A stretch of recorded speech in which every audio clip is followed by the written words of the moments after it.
Welcome to the Mad Panda podcast, where hip hop has no expiration date. I'm Nate, here with my co-host Silas, and we're diving deep into everything hip hop. And today's Thanksgiving, so in the spirit of Thanksgiving, we're going to be talking about rappers who have passed away, and we're going to dive deep into their legacy, their music, and the way they shape this culture. So, Silas, would you like to go ahead and Yep. So what set this off is, as many of you watching hopefully know, a rapper named Saafir passed away not too long ago, last week. So, you're from the West Coast, and you just anything like as far as underground or digital underground type of stuff, you're probably familiar with Saafir. His big hit was, or I don't know if it was a hit, but his big one was a song called Battle Drill. We got there's an album here, Boxcar Sessions. Came out in, I knew this, I think it was 94. Yeah, 1994. So, excellent album. Introduced us all to Saafir as well as his crew, the Hobo Junction. That was it was a tough one on me because he was an important part of the West Coast underground scene. I really liked that song, Battle Drill. He had a really unique flow. The beat was kind of offbeat a little bit, but the way he had just a very pronounced voice, and he meant a lot, I think, to the West Coast culture. And there was also a big famous battle between him and a guy named Casual from the Hieroglyphics crew. So both of them are from Oakland. If I remember right, one's East, one's West Side. And I think on this album there's actually a track that has Casual on it, and then, or actually, I think it's the opposite. Saafir appeared on Casual's album, Fear Itself, and then Casual was supposed to appear on this album, but I guess it didn't happen. There was some miscommunication, or somebody was late or whatever, and then when he hit up Casual about it, he didn't quite like the response. He felt it was kind of like a diss, I guess, but so it kind of went, and like at the time, everything just kind of went on wax, so they started kind of battling back and forth, and it came to head on the Wake Up Show, which was a big hip-hop show in Southern California. okay? Swaying King Tech, I think, for the hosts. If I remember right, it's been a while since I've thought about that, but yeah, but they were from the LA area, but they actually did a show up in the Bay Area and had a live battle between Casual and Saafir. It was kind of a pretty famous battle at that time. That would have been 95-ish. Yeah. And I was just reading a little bit about it, and apparently all of Casual's group kind of came in, like the whole West Oakland came to the studio to kind of protect them because they thought it was gonna come to blows or something like that. But pretty sure they reconciled afterwards and everything. But so that was just a big part of that culture at the time. As far as more with Saafir, he actually came up with Digital Underground, was friends with Tupac, as most of you probably know, hopefully, that he started out with, or not as he started, but his career basically started as a dancer and backup for Digital Underground, and I believe him and Saafir roomed for a little while. And Him and Tupac. yeah, so they were cool like that, and then both kind of started doing their own thing outside of Digital Underground and with their own crews and stuff like that. So Yeah. So yeah, it was kind of sad when I heard that the other day, and then I think it was 2 days after we lost another legend, and that was TJ Swan, which he was an original member of the Juice Crew. I'm not sure if he really ever put out any albums, but he was a singer, so he did some of the hooks and choruses. Probably the name is most familiar if you've ever heard the song "Vapors" by Biz Markie. Yeah. He's in that song. He talks about a couple of different characters like Big Daddy Kane and Biz and TJ Swan, about how nobody would mess with them before they were famous, and then everybody wanted to be cool with them when they were famous. Okay. So that's where probably a lot of people may know the name TJ Swan. But yeah, so he passed away last week as well too. So Wow. so if you care about the culture, it's been a rough week. It's actually been a rough year. Yeah, honestly. Yeah, we've lost quite a few this year. I have a little list here. We lost Chino XL, which I don't know if you're familiar with. I just remember Tupac dissing him. Okay. Hit him up. So Yeah. Chino XL. Yeah. Fat Man Scoop. Yeah. Fat Man Scoop. Saafir, we mentioned DJ Polo, who Would You Rap DJ Polo. Oh, okay. Early Juice Crew also, so we lost him. Oh my Um, goodness. DJ Clark Kent, Mhm. a rapper named Boss. She was, I forget where she was from, but she was a really pretty dope female MC. Yeah. Rico Wade, who was part of the, I want to call it the Dungeon Family, but I can't remember 100% sure. But they were the producers that basically, Outcast. Yeah, Outcast and stuff like that. Yeah. yeah, it was him and I forget his partner's name, but they were kind of responsible for building that Atlanta sound and bringing up Mhm. them. And I think Goody Mob was associated with them. Yeah. Goody Mob. I think even Killer Mike is kind of rooted in that as well too. 'Cause I think Yeah. he got his first stuff with that. Yeah. 'Cause I Outkast. think Andre. I'm not sure how exactly it would go, but I think Andre kind of gave Killer Mike his spotlight. I believe so. Or Yeah, gave or him the shot. he was like on one of their albums. I think it was Yeah. the first. Yeah, Uh-huh. yeah. And then uh, Brother Marquis, he was part of the Two Live Crew. So anybody that was a teenage boy in the '80s, he listened to all the Two Live Crew and Giggle and hide the records from their parents. But we lost him. Yeah. And My then goodness. the other one, most recent prior to Saafir, was a guy named Ka, who was a rapper out of New York. Really. Excellent lyricist. Did a lot of the kind of like no drum type of production beats and stuff. So more just Music, with a little bit of drums or minimal drums and stuff. But really, really good stuff. What I found interesting, and I did not know this about him, is that he was actually in his day job or in his normal life, he was a firefighter. He was actually one of the first responders during 9/11. really. Yeah. So he was out there. Yeah. So he was actually doing that stuff, and then doing very, and the music was very political, very social, conscious. I read some stuff where people called him out, very like, how can you be a firefighter, but also talk crap about police and stuff like that. And it's like, Well, I think he has like the perfect right to because he's kind of like in that. yeah, he's part of Yeah. that world. And Yeah, he's like, part of that world. he's probably seen a lot more than others have seen as far as what he has the right to criticize. Yep. And see what goes on, and he sees both sides of the, I guess, political realm. So, Yeah, yeah. I mean, hey, it's good to stand up for what you believe in. definitely. So yeah, that's been this year. I mean, Yeah, that's just this year alone, right? yeah. And I'm sure there's others. I know, I'm sure I've missed a few others, but Yeah. those are the big ones that I could My come goodness, up with. that's So, too many. too many. Too many. Too many. Oh man. So like with the first, I guess, hip hop death that we had to face with was remember we was talking about somebody Scott LaRock. Scott LaRock. Yeah. Yeah. I mean, I don't know if he was. He was probably one of the first. I'm sure there was others in that early time, but he was the one that I remember first because he was, the DJ with Harris One and Boogie Down to Production. Yeah. And he said he had something with D Nice or something like that, right? Yeah. The story that I've read, I mean, this is read on the internet, so take it for what it's worth. But apparently, D Nice was messing with some girl, and that girl's man decided to basically shoot D Nice, and Scott LaRock got in the way. Basically, I'm not sure if it was him intentionally getting in the way or if it was just wrong place, wrong time. But either way, yeah, he took a bullet from it and died. So, and I know that, and I think we mentioned this when we talked about it. About you wonder how like that affected KRS One. Like, Yeah.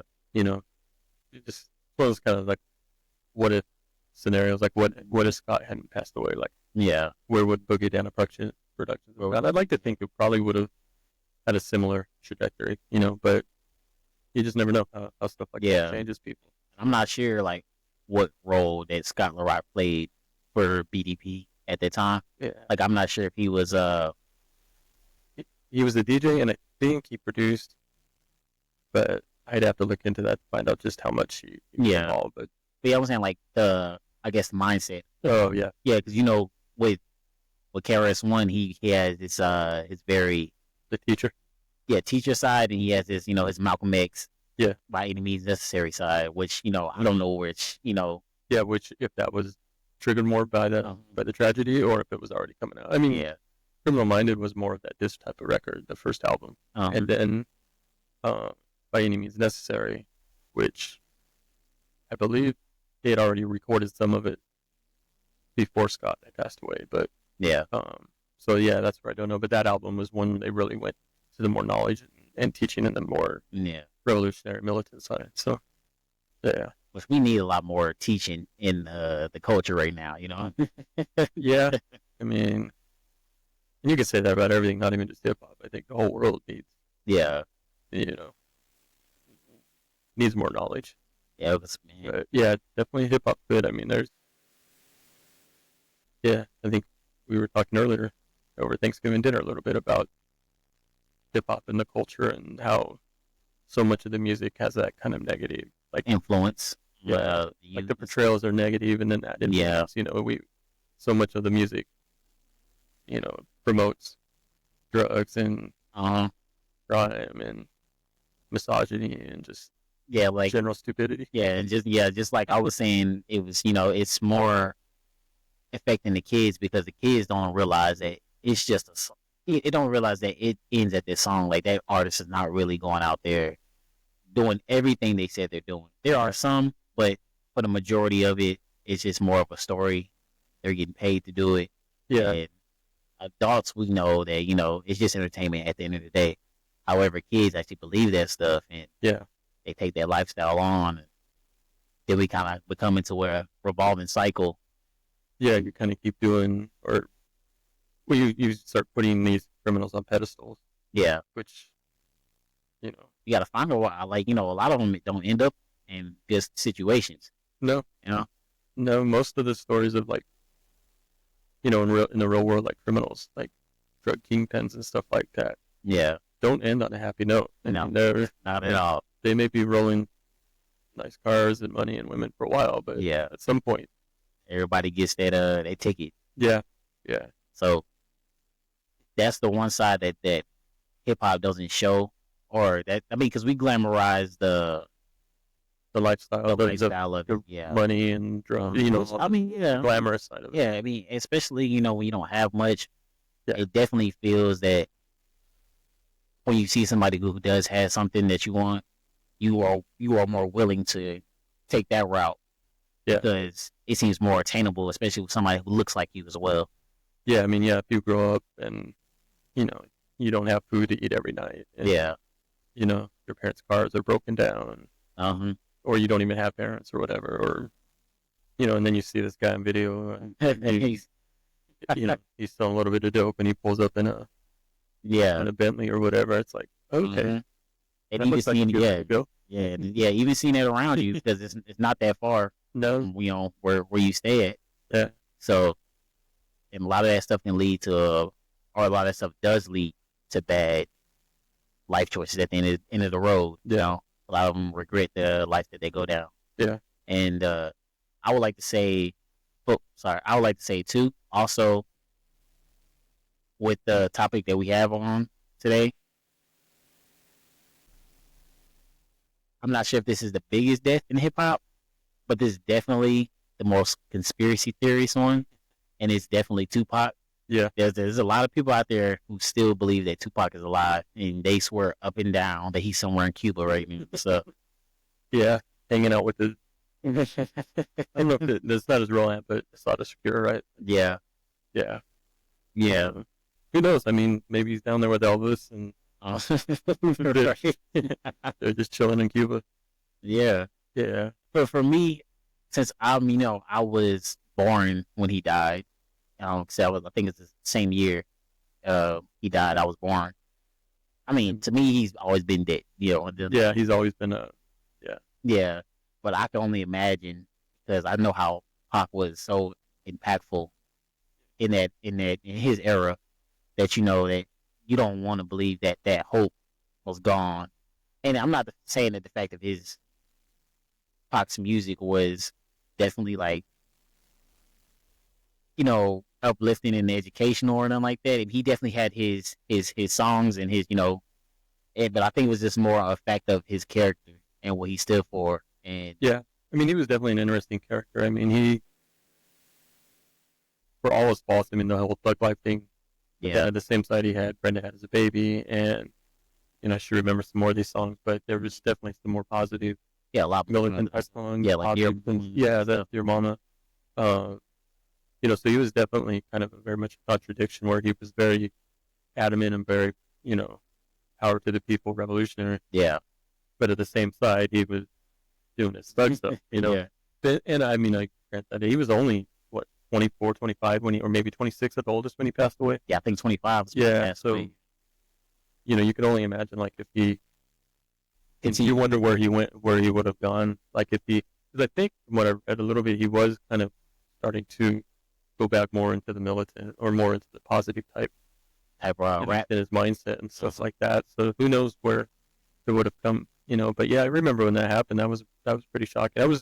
Wasn't a huge Tupac fan. I mean, I really I like him, and I appreciate him, and I understand why people like him so much. My mind was just in different places at that point as far as the music I was listening to, as far as hip hop. But I always respect him, and I always loved the stuff. Like, I still think it's my favorite verses from Same Song by Digital Underground.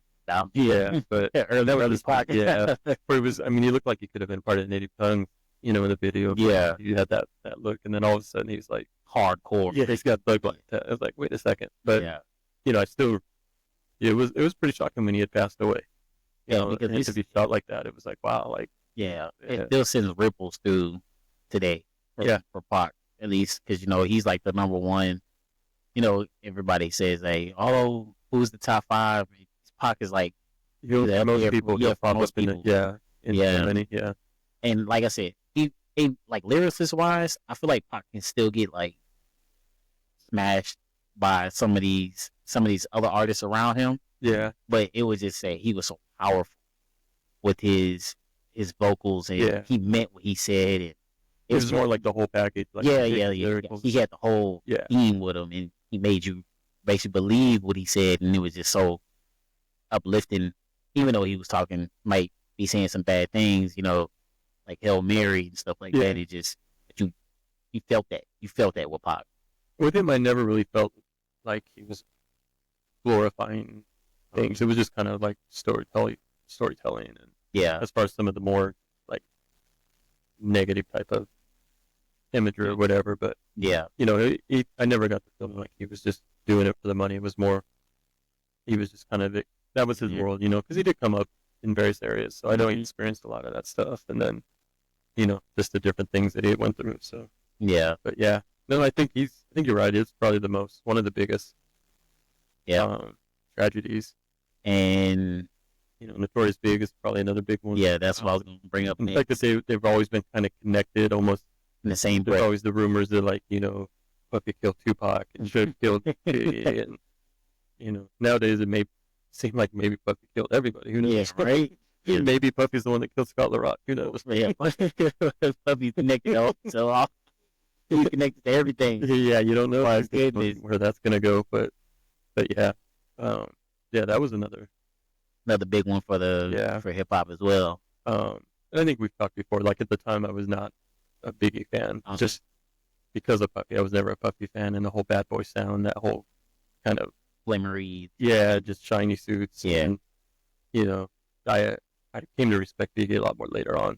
So it didn't affect me as much, more than just like, wow, like, for these two guys to be shot like that. And I'm not sure if that's like the first, because I know you said Scott LaRock been shot, but I'm not sure if this is the first time that the world has seen a beef that ended deadly. Sure. I mean, there was Jam Master Jay got shot, but it wasn't later on, right? That was there before. Well, I can't remember when. Because I think 50 Cent said he was working with Jam Master Jay at the time. See, actually, I got my list here. Jam Master Jay was 2002. Okay, so yeah. Okay. If my list is right. Tupac was 96 and Biggie was 97. Yeah. So, yeah. That might have been the first time that the world had seen like a hip hop battle go to the extreme. Yeah, violence, like deadly violence. There was battles, Harris One and the Juice Crew and all that. Bridges Over. There was, I'm sure there's others. I'm just not remembering at the moment. But yeah, that might be the first one that really went. And I remember at the time, like, all the news, like all the, evening news with all the stuff. Sure, white guys on camera, they're like, oh, hip hop is evil, and it's just violent culture, you know, East Coast, West Coast. It's like, yeah, it's not come like on, like that. it's not like that. It's like you guys are blowing it. You know, I was kind of embarrassed for hip hop at that moment, like because all Yeah. these people were just like, you know, It's it's just like the news does, like the news does with everything. They make blow it all out. yeah, Portion.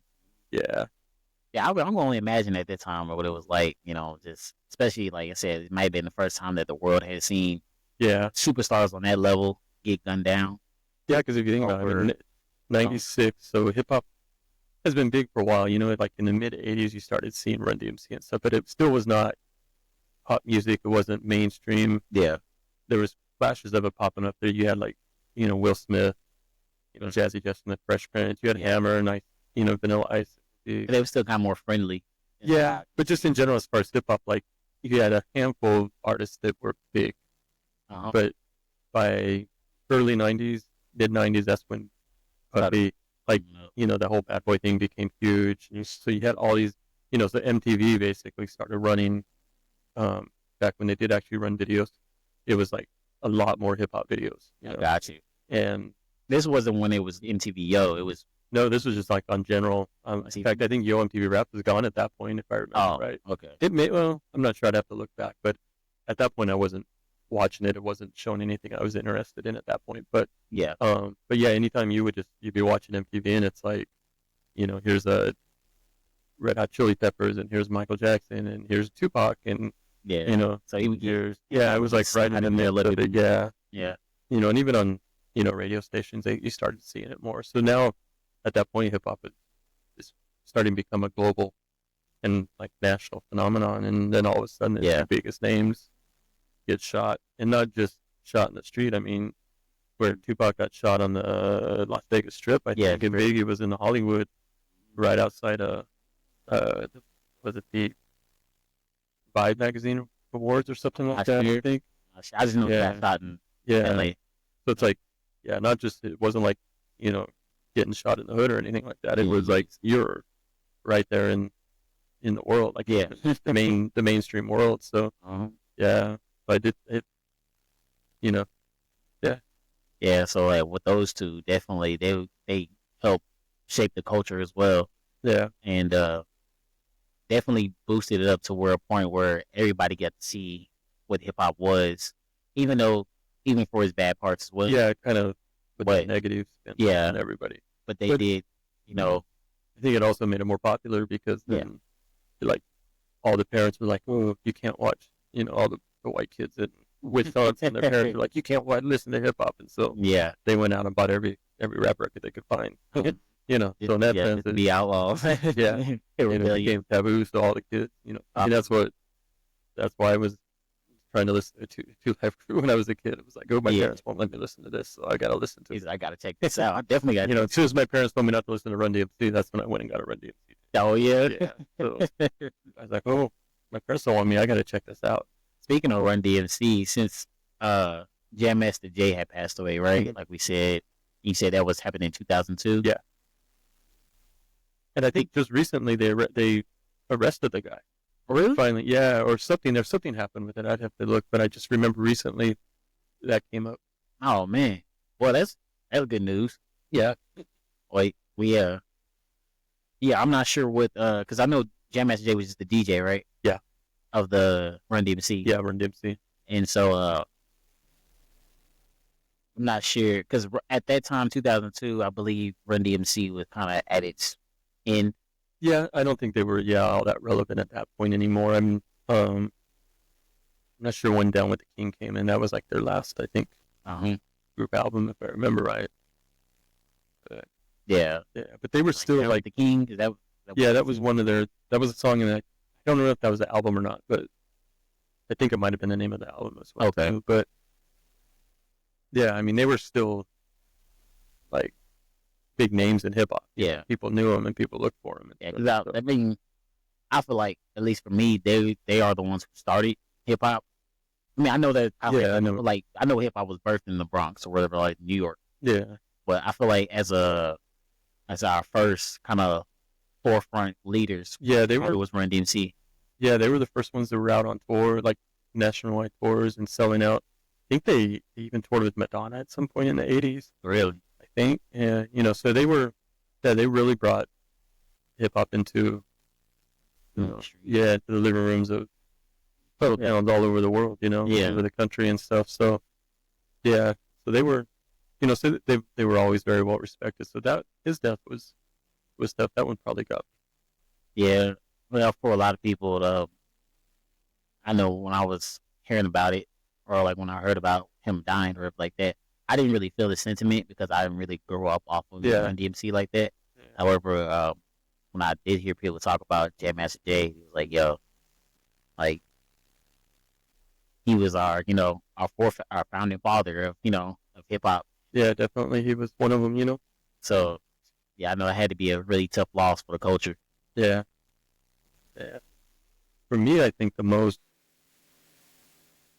difficult one has been Dave from De La Soul. Yeah, we've talked, means. Right? Yeah, how much De La Soul's meant to me as a group and just throughout my life. And yeah, when he passed away in 23, so it's been a year, almost 2 years. We're getting close to 2 years. Okay. Yep, it's February 2023. Yeah. Oh, okay. Yeah, that one got me because it was like, I know it had to be hard. It was. I mean, because they've basically been a daily part of my life pretty much since I was 13. Yeah. I listen to them constantly.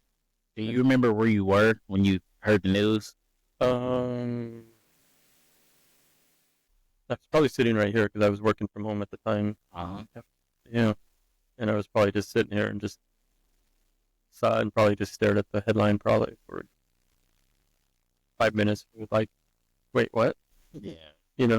Yeah. Harder. Yeah. I think we've talked like, I make beats for myself, it's just kind of a hobby, but that little dream in the back of the head was like, it'd be awesome as if I had De La Soul on one of my beats. Yeah. And why it would still be cool to have, Costa Maceo on there, it wouldn't be the same. So, yeah. So then that was kind of like a little like unrealistic, but it was still a dream, kind of that back of my mind dream, so that kind of just died off a little bit. Yeah, it did. It kind of felt like a little piece of me died that day. Damn, man. Yeah. Oh, man. Another one that got me was Bismarcky. Oh, yeah. And that's but just because Bismarcky to me is kind of the epitome of hip hop. Like he's like if you wanted to tell somebody like, show me something that's hip hop, it'd be Bismarcky. Because he just everything about him was just all about like he just rooted hip hop, like boom bapping with his mouth, the the beatboxing, and his personality, his just everything about him just screamed hip. Yeah, like that. And so when he passed away, it was one of those things. It's like you can't imagine hip hop without Bismarcky just being around, even though he wasn't doing a lot at the time. It wasn't like he was dropping albums or anything, but he was just around. You would see him. He would you'd see him in an article or on a video or something. Yeah, he was just somewhere. So it was one of those things. It was just kind of like, well, as long as hip hop's around, Bismarcky's going to be alive, and then he wasn't. So that was kind of a hard one too. Yeah, and more just like for the culture itself. Unexpected one too. Yeah. My goodness. Yeah, because I know that had to be. That was a little weird because when I heard about it, I was like, "Did you say he just sprang up?" He's like, "Yeah, man." I was like, "Wow," because I heard Bismarcky from the Vapors. That's where I heard Bismarcky for the first time, and so I didn't necessarily follow his career, but like you said, he was always around. Yeah, I mean, he was just he was like, you got so familiar with him, then he became just kind of like a distant relative or something like that. Just like you knew him. You always that was kind of him. Like you always felt like even though I've never met him, it's almost like I did know him. Like an old buddy. Yeah, it's like I felt like he had that personality and vibe about him, and everything I've read, like it seems like he was really a cool person. Yeah, I can't really see everybody having beef. With Bismarck. Yeah, if you have a chance, there is a really good documentary on. I think it was on Netflix. I watched a few months ago. That tells the story. I wish I could remember the name of it, but if you're familiar with the old Master Ace song "Me and the Biz," in the video he had a puppet. They never, they didn't actually do the song. There was Master Ace doing both voices. Um, the documentary basically tells a story and it uses the puppet. Oh, really? Yeah, and it's funny because I'm watching, I'm thinking it's a little cheesy watching it, but then when it was done, I was like, I so want a sitcom about Biz Markie starring that puppet. Like, yeah, like for the documentary, it was kind of like, it was still a very good documentary, but it was kind of like him dying basically. So the puppet was in the hospital bed. But then they would also do little other things with it. But yeah, so it was an excellent documentary. Don't get me wrong, but part of me was just like, hey, the puppet's a little cheesy. But afterwards, I was like, that would be the greatest sitcom of all time. It's just something with all people, and Biz Markie is a puppet. And so, man, if anybody comes up with that, please make sure I get a check for the creating that idea. right, slide it this way, right here. Just give me like a assistant producer credit or something like that. Right, something found in fee or something. Yeah.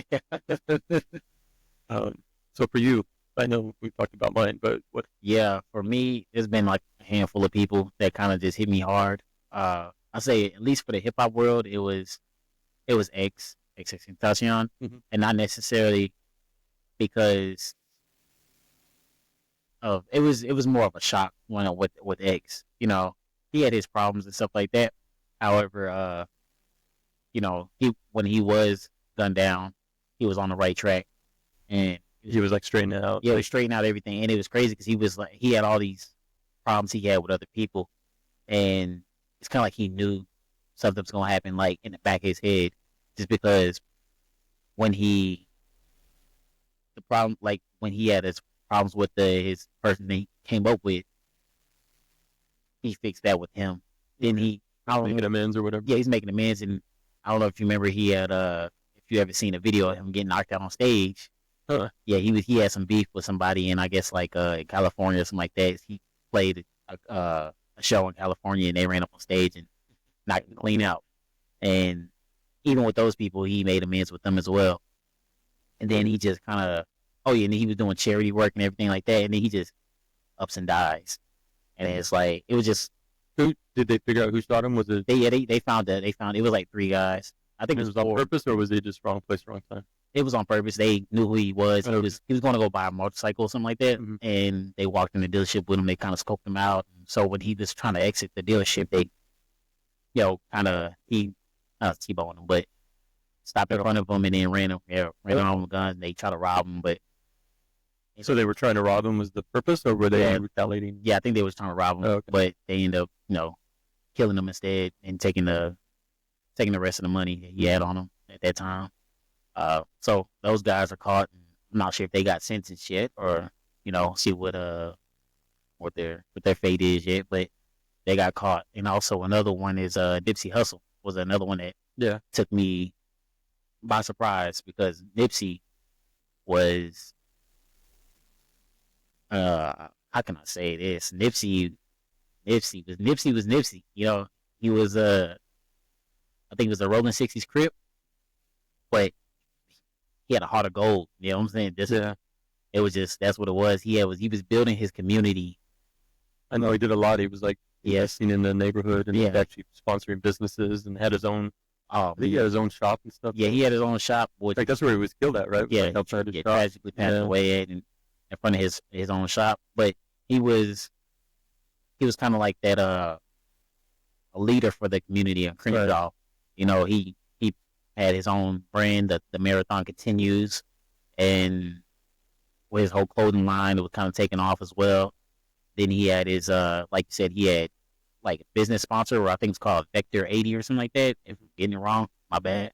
But it was pretty much about him sponsoring or kind of giving loans out to Black kids who have kind of good business ideas or something like that. That's cool. And then he like redid the parks for the kids out there in the neighborhood that he grew up in, and they kind of had a mural out there for Nipsey, and he was just kind of on this, like I said, like just like X, on this path of just prosperity and nothing but good in life, and then just gaining it back, right? Putting it back into where he came from. Yeah, putting other people. Yeah, and then you gotta respect that. Yeah, and then just out of nowhere, he gets gunned down as well. So, and it's those two were just so shocking to me because I'm like, Just out of the blue. It's just out of the blue. It's just, I mean, anytime somebody gets gunned down, it's out of the blue. But well, sometimes, sometimes people got to come into them. But yeah, just with that, because when you see all these people who are doing good, that's the last thing you expect. Yeah, and it's like at the moment that they're doing their best, and that they're like kind of like holy, and it's just like they're just it's like they just giving out and just like without receiving or anything like that. He's just giving from the heart. It seems like that's when they get taken away from us. That's kind of sad. It's like, you made your mistakes, but you're growing from it. Yeah. And you turn that page, but unfortunately, sometimes that stuff comes back to get you. Yeah, it does come back. Yeah, sometimes it comes back to haunt you. Yeah. There's nothing that we can, I don't say there's nothing we can do about it, but at the end of the day, I feel like, I know it's kind of like how can I say this? It's a pride thing for us, like for rappers, not wanting to have security because it's they kind of see that as a sign of weakness. Like, oh, you always with security, and that's what kind of gets rappers caught up because they think their homeboys are their security when their homeboys kind of run away when the stuff kind of goes down. Yeah. And but then okay, not saying I wish death on anybody, not saying this at all, but it's just surprising to me when I see people like Nipsey, and then I see people like Tekashi 6ix9ine. Yeah, it's like if anybody, yes, like, anybody who I thought would be yeah, it would have been that guy. Not only was he a gangster, and then he's snitching. Yeah, like, how are you still alive? But these guys who have, turning around. Yeah, yeah. That's what I'm saying. Like I'm just surprised he's not gone. That's what. Yeah, you would have thought like. Yeah, if anybody, I would have been like, well, yeah, of course, like Yeah, like if he did, it's like, yeah, it's about that. It was just a matter of time. Yeah, and then all the trolling he was doing with people. Oh, y'all just. I mean, he was basically asking. He's been asking for. Yeah, he's been surprising it. That's what I'm saying. It's kind of sad that it seems like if you do good, man, you get punished for it. It's kind of scary, honestly. But that one, Nipsey X was the one that took me out. Especially Nipsey. Nipsey was definitely, man, he was just but that was a different one because at the time I was listening to him too. He was just helping me motivate myself, just getting out there grinding, you know what I'm saying, trying to stay on top of things, make sure everything my cross my T's and dot my I's, that type of situation. And then, you get taken away from you. Yeah. Now, I can only imagine. I don't want to imagine. But a big crit ever oh my God, I'm not going to work for a week. It's going to, I'm going to shut it down, man. Like for me, I felt like that when Dave died, but at least I still had a few guys, right? Yeah. Imagine if all three of them, like if it had been a plane crash or something like that, I'd still be curled up in a corner. Oh man, I don't blame. I don't know if I would have ever recovered from that. I still struggle with Prince dying, so that was a big one. That. Yeah.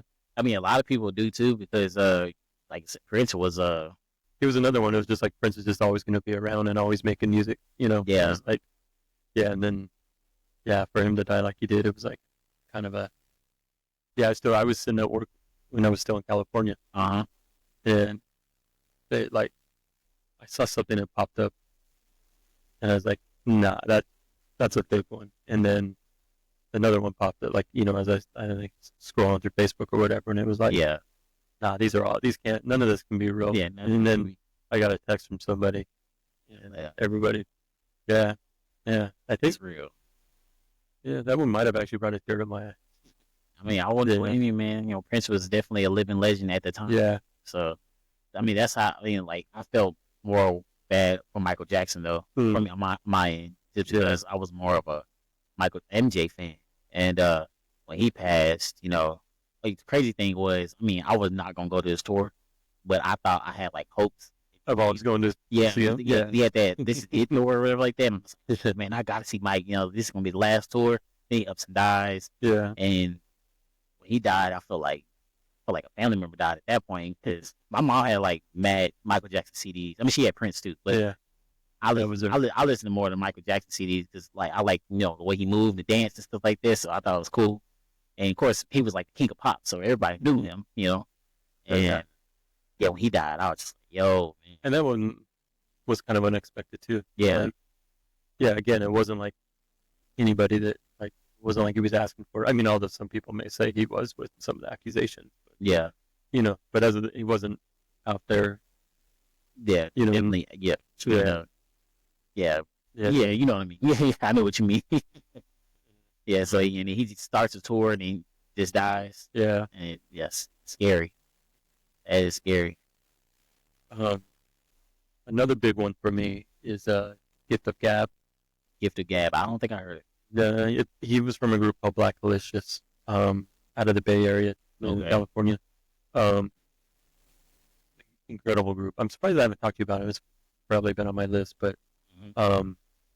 yeah, you definitely should check out. They have an EP called Melodica. Okay.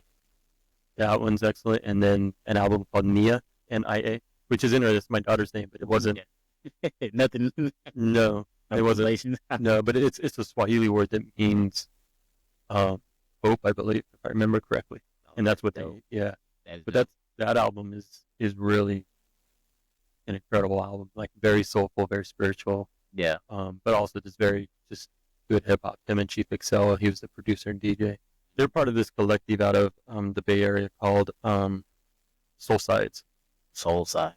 Yeah, SOLESIDE. And then they later changed the name of the crew to Quantum MCs. But Soul Sides and it was them.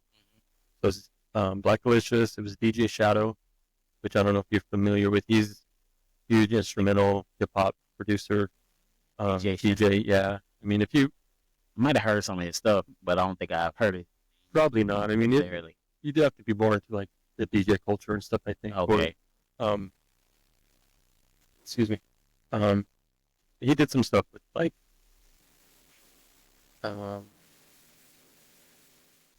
Ninja Tune, which was a big label out of London and stuff like that. But really, he was one of the first to really put out just like a straightforward instrumental hip hop album. Not the first, but the first. And I think it actually has like the Guinness record for like the number of samples used on it. Wow. Yeah, but yeah, really, he did it right. Yeah, it's a great album. Introducing is his first album. Okay. Really good stuff. But he actually his last album, he's actually signed to Nas's label, which is it's like Mass Appeal. Is that what it is? I think so. Like it's Nas founded. I don't know if he's still day-to-day or anything like that, but I think it's called Mass Appeal. But that's where he's put out some of his music, like his last couple albums. Anyway, okay. But anyway, back to Soul Side. So it's Black Delicious, DJ Shadow, and then Lyrics Born, who actually originally started out as Asia Born, and then changed it to Lyrics Born. Okay. He's an Asian MC. Oh, and then a guy named Latif. Two of them had a group called Latirics. And I think that's the main group. But yeah, so they put out some really good stuff. The Latirics album is excellent. DJ Shadow stuff is good. And then, but the Black Delicious album, he was just a hell of an MC. Just really good. Really that one was tough on me too. But actually, he was supposed to perform here in Dallas a little while before he passed away, and I had tickets. And then he had to cancel. He had issues with diabetes. Okay. And so he had health issues, and it was maybe 6 to 8 months later when he passed away. So that was, I had never seen him live before, so I was like excited. Even though it was a Gift of Gab performance, not necessarily Black Delicious, and I haven't liked his solo stuff as much, but it was still like I was excited to see him because he's such a dope MC. So always good to see. Yeah, while you can. Yeah, if you can, if you have a chance to see somebody, especially somebody has health issues. So yeah, but yeah, that was a tough one. Another tough one was Shock G from Ditto Underground. Shock G. Oh yeah, Shock G. Yep. I've always been a big fan of him. Yeah, that was in 2021. Just, I mean, a character, but also just incredibly talented. Yeah. He produced so much of that music, and it was so much of a proponent of funk, and he brought that whole element into it, and then just the characters that he came up. He's mostly known for the Humpty Hump character, but there was a handful of other ones, like on his albums. There was like underwater rhymes he'd rap as MC Blowfish, so he had to sound like just stupid stuff like that. I mean, he had a good time with it, but he had made really, really good music, and even there was a lot of comedic value in it, but you listen to the albums, and there's also a lot of social commentary and stuff about what was going on, and just all that good stuff. Yeah, so, and he was another one. It was like kind of like, that would be awesome if I could ever work with Shakshi, and then I should have got up, and actually started really trying to make me a long time ago, and maybe I would have sent him to him a little bit. Yeah. So, and then trying to think. Oh, Fife was another one. Fife? Yeah. Fife Dog. From Tribe Called Quest. And that, even though I knew he'd had issues with his diabetes and stuff for years. What year was this? He died in 2016. Wow, I didn't realize it was that. Yeah, I was like, it's been. But no, that one caught everybody off guard too. And it's interesting because when Quest first came out, I didn't like him as much on their first album. I was like not really a big Fife fan, and even on Low End Theory, which I think is one of the top. That's their best album, and I would even put it in a top 10. You know what? I had to argue with that. I feel like their best album is Midnight Marauders. A lot of people do. Now, I will say that has one of the best album covers of all time with all the rappers on it. Oh, yeah. But I think, and I hear that a lot. Most people will tell you that Midnight Marauders is their better one, but I think Pound the Low End Theory blows it away. I mean, just from the first song, Excursion, with the bass. Yeah, I'm pretty sure that was Ron Carter playing it live on there too. Oh, really? Yeah, and his Q-Tip's verse on there was just, I mean, that was a solo one for him, I think, on there. But to start out with that's like one of the best songs ever recorded. Yeah, I agree. In my opinion, that is. But I do know, like, most people I see, like when you hear or listen to the discussions online or something like that, Midnight Marauders usually goes, but nah, I would disagree. Low End Theory is Low End Theory to me is basically the perfect album. Yeah, like it's from front to back, it's perfect. So, but what I would say about Midnight Marauders is that's when I actually started, because even on Low End Theory, like I liked Fife, but I still wasn't 100% feeling him. Midnight Marauders, I started feeling him better. Okay. And then I want to say on their last album, the one that they actually came out after he passed away, but it was what was the name of it? Like Thank You or something like that. I do remember that. Yeah. Okay. I actually thought Fife outdid Q-Tip every step of the way. Really? Yeah. I gotta go back and listen to it. Yeah. Go back and listen to it. Not saying Q-Tip was bad on it or anything like that, but I just really felt, because I always felt early on everything else that Q-Tip always overshadowed Fife. Yeah. But on that one, I liked his delivery and his flow and everything a lot better. See, for me, Fife Dog was I feel like I didn't get enough of him from the first album. I can't remember what the first album name was, but when I listened to it was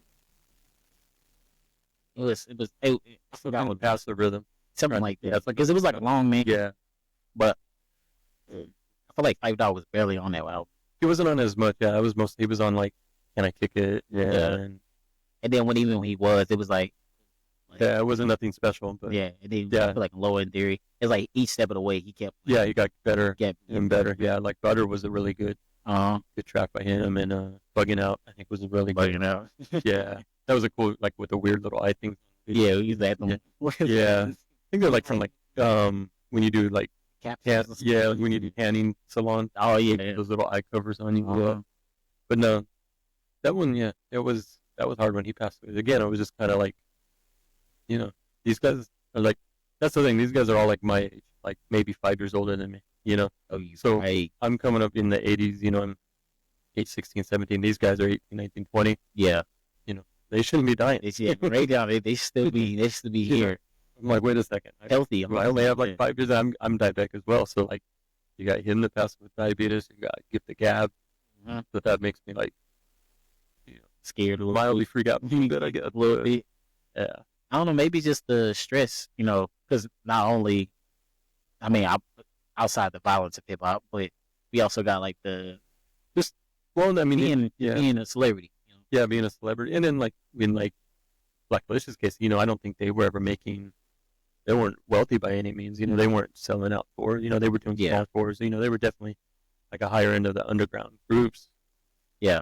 So I'm sure life was just as stressful, and then you add the celebrity to it, and then just general health issues. Yeah. Yeah. So it's Oh, this is a depressing. Yeah, it was. Subject, It was a depressing topic. It was a depressing topic. Just real quick, I was going to go through the list just so we can give some respect to these, and I'm sure I'm missing a bunch, but just kind of quick look up. We started Scholar Rock. There was Charisma, who was San Jose area, Northern California. Okay.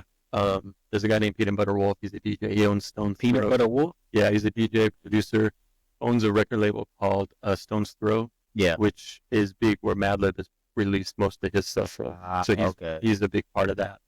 They put out a lot of good records, but Charisma they had original, they were a group. It was Charisma and Peanut Butter Wolf. Yeah. Yeah, and I'm not sure how he passed away. I want to say maybe a shooting.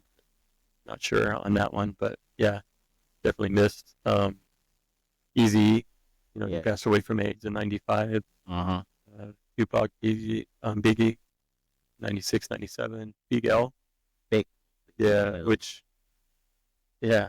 He only had like project, right? Because I think he had the one main one, which was Lifestyles of the Poor and Dangerous, maybe, or something like that. I'm not sure. Got it over here somewhere. No, okay. But, yeah. Then another album I think came out after he passed away. I might be wrong on that, but he didn't have a lot. But he was just a hell of an MC. Like, I was listening to Song Ebonics just the other day and just thought, this is such a great song. Like, it just so creative, and like his flow and like his. Yeah, that's the thing with Big L. He had definitely a crazy flow. Yeah.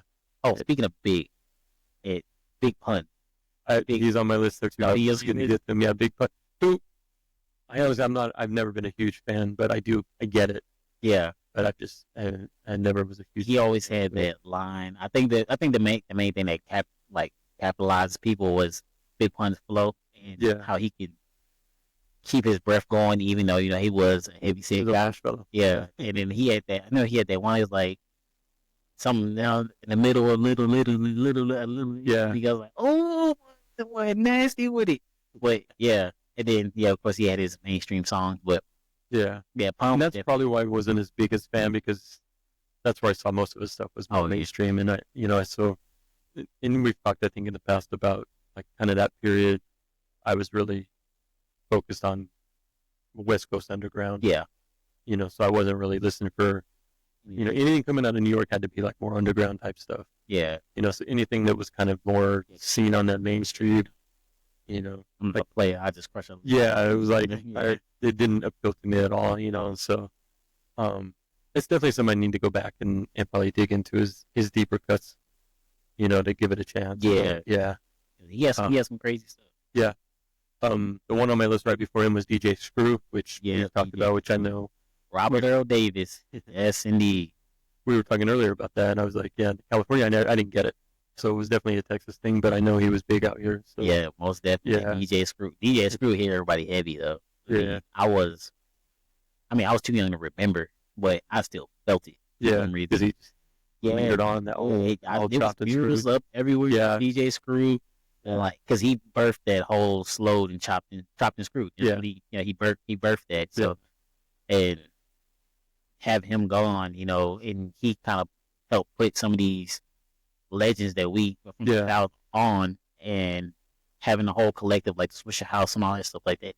It's it's like one of the kind of like Jam Master Jay, like he's like a pioneer, he's a pioneer of this. He's gone now.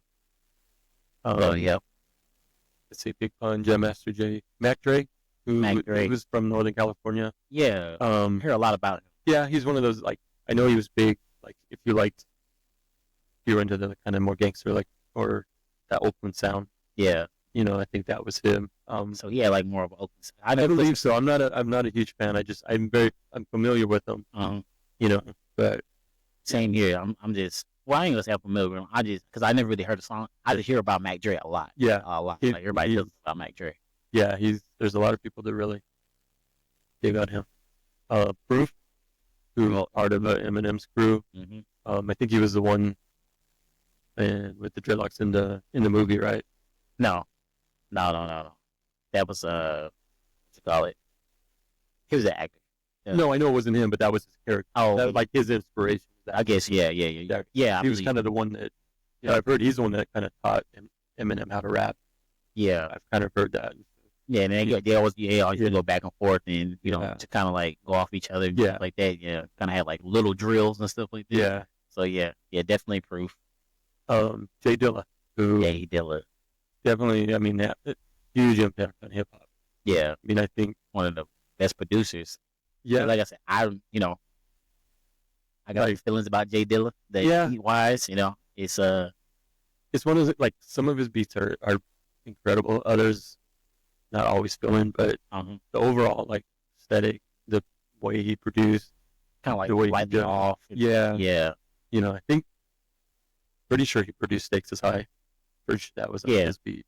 The song, right? But yeah, but his influence on hip hop. I mean, there's so much. The whole lo-fi hip hop movement is because of him. I mean, it's all, so you can't underestimate, undermine. His it's lasting. There's a book that just came out called Dilla Time that I actually want to read because it talks about that. Like, influence. I'm just curious. Somebody like that understands it more musically, like explaining it maybe. Yeah. I mean, I have a bunch of his stuff, and I'm a fan. There's actually a bootleg De La Soul record. It's basically them rapping over Dilla tracks. They put it out like kind of as a bootleg, I guess. I think, but I have that on vinyl. That's actually a really really cool. It's just kind of, I think it's just them rapping over beat tapes basically. So it's nothing like fully produced. It's just good, but it's just really some really cool stuff. So yeah, he's huge influence on hip hop. Guru, 2010 from Gangstar. Yeah. Premier, right? Yeah, DJ Premier. So, yeah, another huge name in hip hop. Big. That was a weird one too because he passed away. I want to say it was cancer, but they had, him and Premier had kind of a falling out at that point. And what was cool was later on, I think it was about 6 or 8 years ago, Premier got the rights to some vocals that Guru recorded.